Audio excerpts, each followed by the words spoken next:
So when moving to Florida, you have to do your due diligence. You have to do the research on the state, the county, and the city where you want to move before you can make any kind of informed choice. So what's the state of Florida like right now? Ron DeSantis lists some mostly positive facts about his administration and the position that Florida is in right now. This is from a speech in Fort Pierce where Governor DeSantis announces funding for certain trade and infrastructure projects, but he also discusses how Florida is currently doing. So if you're thinking about moving to Florida, you need to listen to this.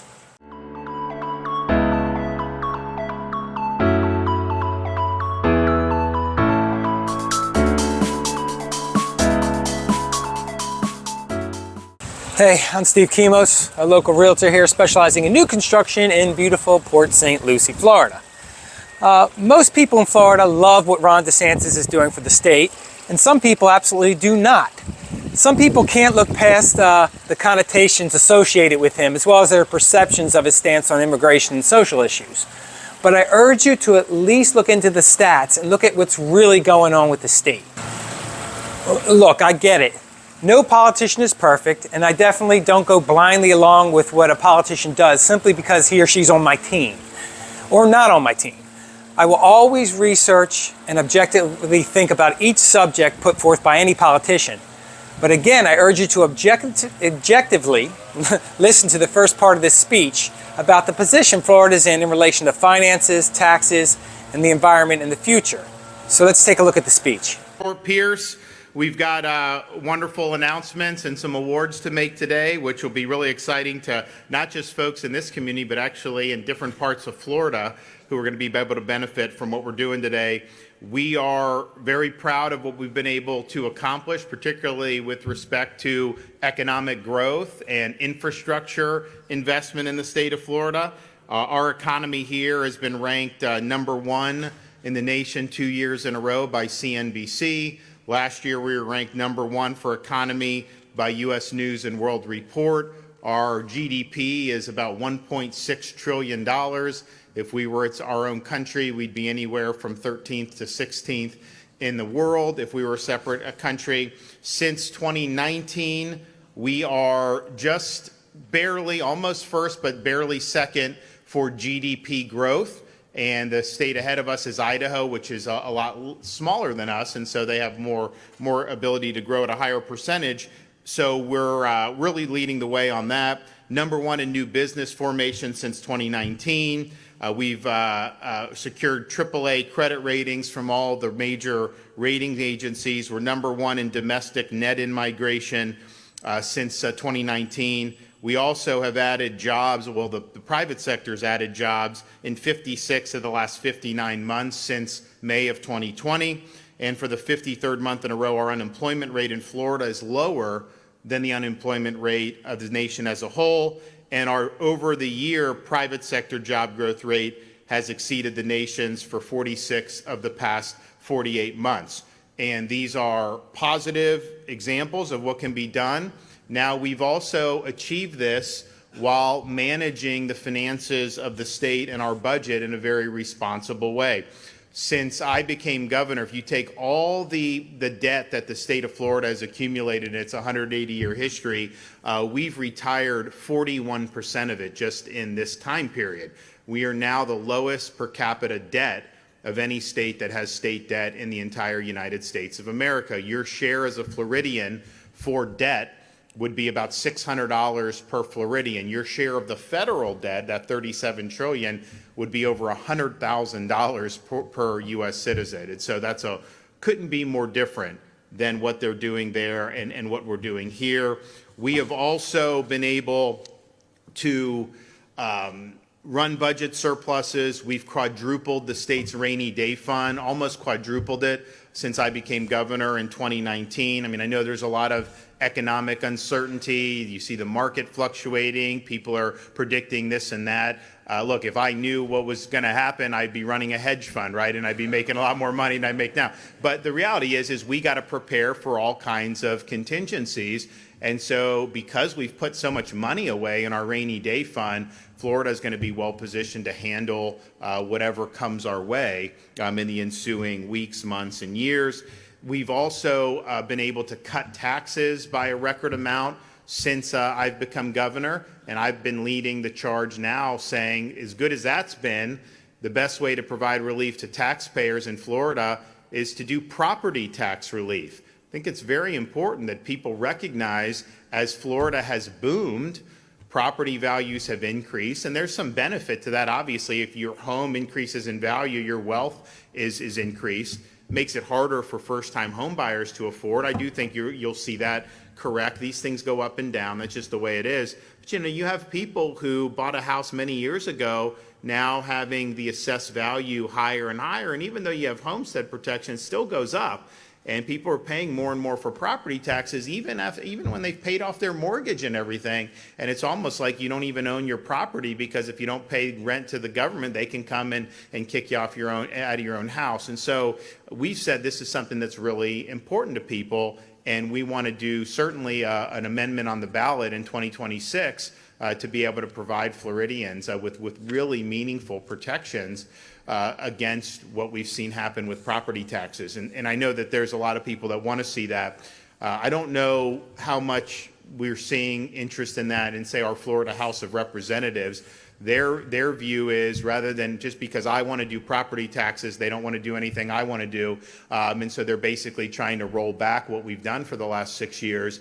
But their view is they want to do a tax cut that is 3/4 of a penny of the sales tax, which is going to disproportionately benefit tourists and non-residents. Why would you be cutting taxes on Canadian tourists? I want to cut taxes on Florida homeowners. I'd let the tourists pay more for all I care. It doesn't make any sense. Nobody's asking for this. But I think this is just part and parcel of what the Florida House of Representatives is doing this legislative session. They are the least productive Florida House of Representatives that we have seen in modern Florida history. And I can tell you they're the least productive since I've been governor by a country mile. I mean, it is not even close in terms of what they're doing.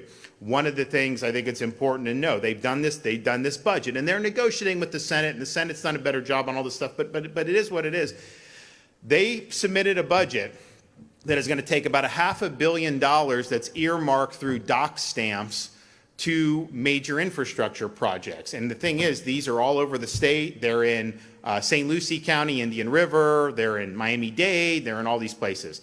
That money is important because people have been planning on these projects. These projects are underway. It also allows us to draw more funding for the project. So it's not just, you may have $5 million for some road project. It's that $5 million triggers even more money. And they're looking to do away with that revenue that has gone to these projects and just dump it into general revenue. Well, that's going to throw those projects into turmoil. Did they campaign on doing that? We've done a lot to advance infrastructure priorities. We're a growing state. We have no choice but to do it, and that has been an important part of how we've been able to accelerate road projects, how we've been able to do improvements at airports and seaports, and nobody has ever talked about diverting those funds to general revenue. No one campaigned on that, but that's what their budget's doing. That will short-circuit projects in almost every community, major community throughout the state of Florida. I got a massive spreadsheet. I'm like, you've got to be kidding me.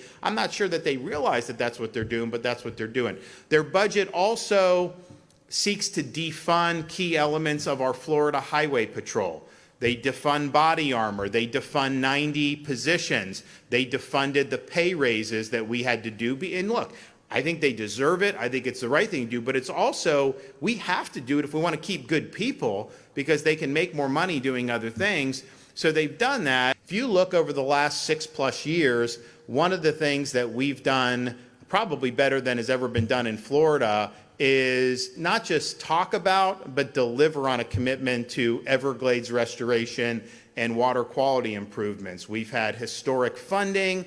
We've either completed or broken ground on over 70 projects, just since 2019. We have record amount of water now flowing to the Florida Everglades, down to Florida Bay. The salinity levels are the best they've been in recent times. We've obviated the need to do the types of discharges that you remember in 2016 and 2018 at Lake Okeechobee that hit the east and west coast of Florida respectively during those 2 years. We're about to bring on the C-43 reservoir, which is west of Lake Okeechobee. We did the C-44 reservoir and completed that, which is on the St. Lucie side of Lake Okeechobee.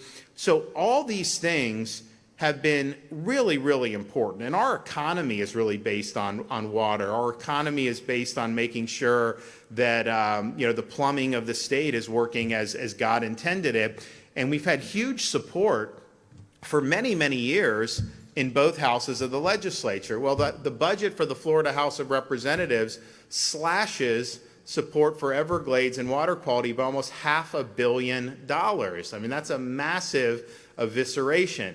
And the question is that what they campaigned on? Did they tell you that? No, a lot of these guys campaigned taking credit for what they had been a part of, and deservedly so, to produce this historic level of support and to make all this progress that has been done. So that's what's going on. I think it's really disappointing to see. When you're doing this, with me, like we're going to be a law and order state. We're going to do Everglades water quality. We're going to make sure we're cutting taxes, that we're paying down debt. We're going to make sure we're doing infrastructure. We're going to make sure we're doing education, school choice. We've raised teacher pay. We're doing higher education. So to recap, number one, Florida is the #1 economy in the U.S., ranked by CNBC and U.S. News and World Reports, and the 13th biggest economy in the entire world. 2, its second current GDP growth. 3, it's #1 in private sector growth, 53 months of being #1. 4, #1 in new business generation. And 5, Florida had 53 months where the unemployment rate was lower than the average in the U.S. 6, Florida's eliminated 41% of its total debt. If every Floridian just gave $600, the debt would be zero. That's unheard of. Now, this was all done while cutting taxes, quadrupling the rainy day fund, and building a surplus. And next, Governor DeSantis wants a constitutional amendment that brings about a meaningful property tax reduction and protections against assessments for homesteaded homeowners in Florida. Now, plus, all of this was done while making immense progress on restoring the Everglades and providing more funds for education and infrastructure. So I encourage you to watch the full 37-minute version of the speech, which is linked below. During the second part of the speech, Governor DeSantis, he goes after the legislature for creating a budget that defunds or slashes some infrastructure and public services. And it diverts money, their budget diverts money into the general fund from existing projects. It's interesting and entertaining to see the least. You can tell he's not real happy with what's going on in the House. Now, all this is fascinating stuff, and I'm sure there are other takes on what's going on, but with most of what he says, the stats are what they are. So, thanks for watching the video, and after listening to Governor DeSantis, do you think Florida is on the right track financially? Or the wrong track financially or environmentally? Is this the place where you'd want to move? Leave a comment below and let me know what you think. Hopefully we can have a good discussion. And until the next video, I'll see you.